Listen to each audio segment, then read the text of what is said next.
नमस्कार, मी सेजल पुरवार. या बातमीपत्रात तुम्हा सर्वांचं स्वागत. आणि सुरुवातीला बातमी बघा महत्त्वाची आहे. जीआर काढून दिवाळी पुढे ढकला अशी खोचक मागणी ओमराजे निंबाळकरांनी केली आहे. अतिवृष्टीने बाधित झालेल्या शेतकऱ्यांना अद्याप मदत मिळाली नसल्यानं ओमराजे आक्रमक झाले. घर आणि शेतीचं नुकसान झालेल्या शेतकऱ्यांनी दिवाळी कशी साजरी करायची हा सवाल ओमराजेंनी केलेला आहे. या प्रकरणात आता जरांगे पाटील यांनी देखील उडी मारली आहे. पाहूयात हा रिपोर्ट. राज्य सरकारनं जीआर काढून दिवाळीचा सणच पुढे ढकलावा अशी खोचक मागणी ठाकरेंच्या शिवसेनेचे खासदार ओमराजे निंबाळकरांनी केली. अतिवृष्टीनंतर सरकारनं मदत जाहीर केली, पण काही शेतकऱ्यांपर्यंत अद्याप मदतच पोहोचलेली नाही.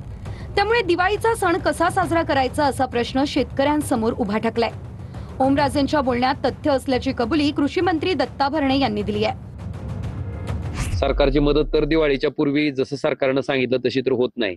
मग सरकारलाच मी विनंती केली की तुम्ही एक जीआर काढा आणि ही जी दिवाळी आहे ती तुमची मदत नेमकी कधी पोहोचेल शेतकऱ्याच्या खात्यावर, मग ती पोहोचल्यावर तुम्ही पुन्हा जाहीर करा जीआर काढून की ह्या दिवशी दिवाळी साजरी करा. आता माझ्याकडे काही शेतकऱ्यांनी स्क्रीनशॉट पाठवलेत की 1 हेक्टरला कुणाला अक्षरशः 1200, 1400, 1700 रुपये अशा प्रकारची सुद्धा मदत काही त्या ठिकाणी शेतकऱ्याला आलेली. म्हणजे किती शेतकऱ्याची थट्टा करण्याचा प्रकार आहे, दुर्दैवी आहे. आणि सरकारचा कडावा तेवढा निषेध कमी आहे. ओमराजेंच्या गोष्टीमध्ये काही गोष्टी तथ्य, कारण काय झालंय की आपल्याला माहिती की आपल्या जिल्ह्यामध्ये पाऊस कुठल्या महिन्यात पडला, सप्टेंबर महिन्यामध्ये पडला. आणि शेवटी पडल्यानंतर पंचनाम्याला थोडा उशीर झालेला आहे. पंचनाम्याचं काम युद्ध पातळीवर चालू आहे. काही ठिकाणचे पंचनामे राहिलेले आहेत, काही लोकांचं झालंय, काही लोकांचं राहिलंय. पण ज्याचं राहिलंय आणि काही लोकांचा तर पहिला हप्ता झालेला आहे, अजूनही त्यात त्यांना अजून वाढ आपल्याला द्यायची. त्यामुळे येणाऱ्या एक 15 दिवसाच्या आत, 15 दिवस सुद्धा मी म्हणणार नाही, येणाऱ्या त्यांच्या 8-10 दिवसाच्या आत अहवाल प्राप्त होताच त्या सर्व शेतकऱ्यांना त्यांचे जे नुकसान भरपाई झाली डीबीटीद्वारे त्यांना त्यांच्या खात्यामध्ये पैसे वर्ग केले जातील. शेतकऱ्यांना मिळणाऱ्या तुटपुंच्या मदतीवरून जरांगे पाटलांनीही सरकारवर निशाणा साधलाय.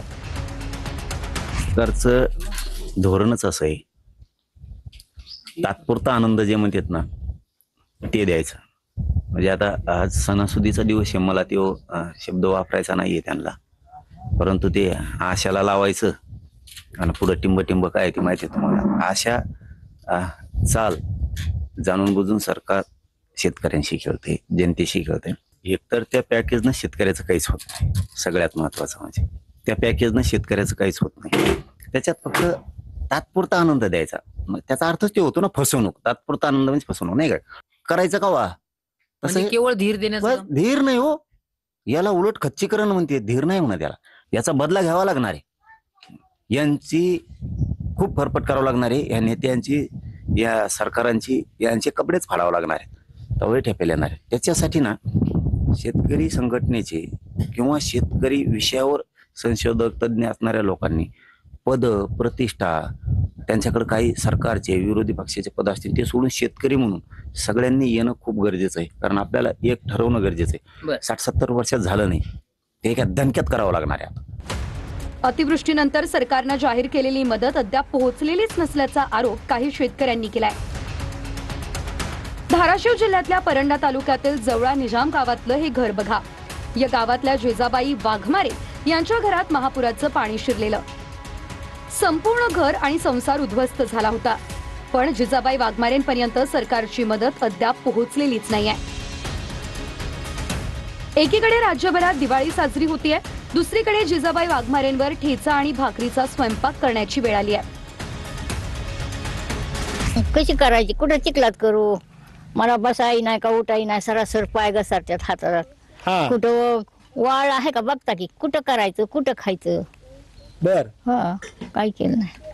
म्हणजे दीपावली तुम्ही साजरी करणार नाही, म्हणजे तुम्ही काही केलं नाही घरी साहित्य काहीच केलं नाही.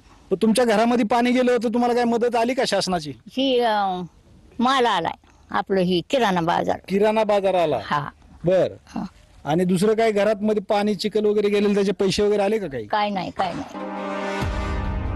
सोलापूर जिल्ह्यात सीना नदीच्या पुरामुळे शेतकऱ्यांचं प्रचंड नुकसान झालं. तिथले शेतकरीही अद्याप सरकारी मदतीच्या प्रतीक्षेत आहे. पंचनामे झाले तरी ही मदत खात्यामध्ये आली नसल्याचं शेतकऱ्यांचं म्हणणं आहे. बीड जिल्ह्यात चौसाळा परिसरातल्या शेतकऱ्यांनी देखील मदत मिळाली नसल्याचा आरोप केलाय. आम्ही काळी दिवाळी साजरी करतोय असं गावकऱ्यांनी म्हटलंय. तुमचं शेत कुठं आहे आणि आता मदत तुम्हाला मिळाली का दिवाळीमध्ये? आज आमचे हे शेत आहे. आम्हाला शासनाच्या वतीने गावात नाही का तलाठी आले, यांनी पंचनामे केले म्हणजे 2% 3% रेंडम पद्धतीने म्हणले, रेंडम पद्धतीने त्यांनी सर्वे केले. ते म्हणले 95% नुकसान झाली. तेवढ्या शासनाने नाही का तुम्हाला सांगतो मदत जाहीर केली. ते 18,500 रुपये कोरडवाहू, 18,500 बागायतीला नाही का, बागायतीला 28,000 आणि फळबागाला 32,000 रुपये असे देऊ म्हणले.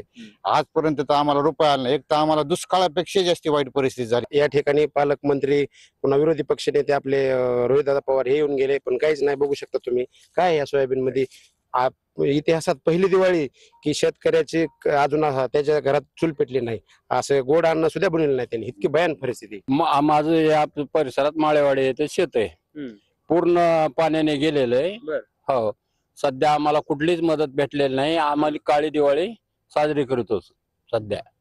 आता तुमचं जे रब्बीचं पीक पेरणीचं असेल त्याच्यासाठीची काय काही मदत नाही, काही नाही.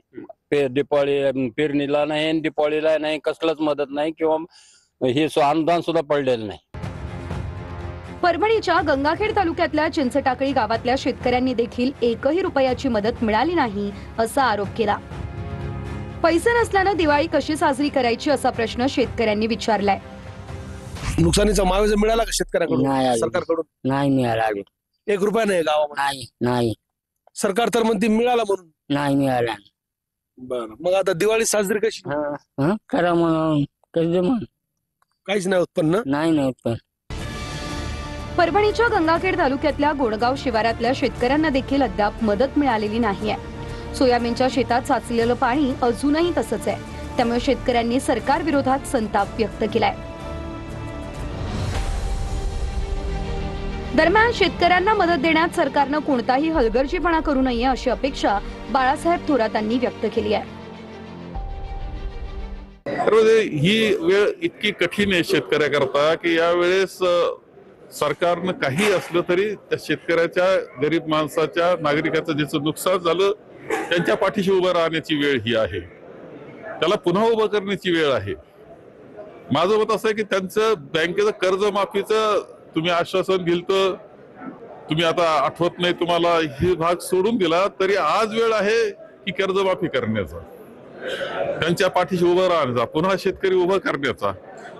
आणि याच्या बाबतीत कोणते हलगर्जीपणा सरकारने करू नये ही अपेक्षा आम्ही सगळ्यांनी केली तर ती चुकीची नाही या मताचा मी. माझं अपेक्षा आहे की सरकारनं या शेतकऱ्याच्या तातडीनं पाठीशी उभं राहिलं पाहिजे.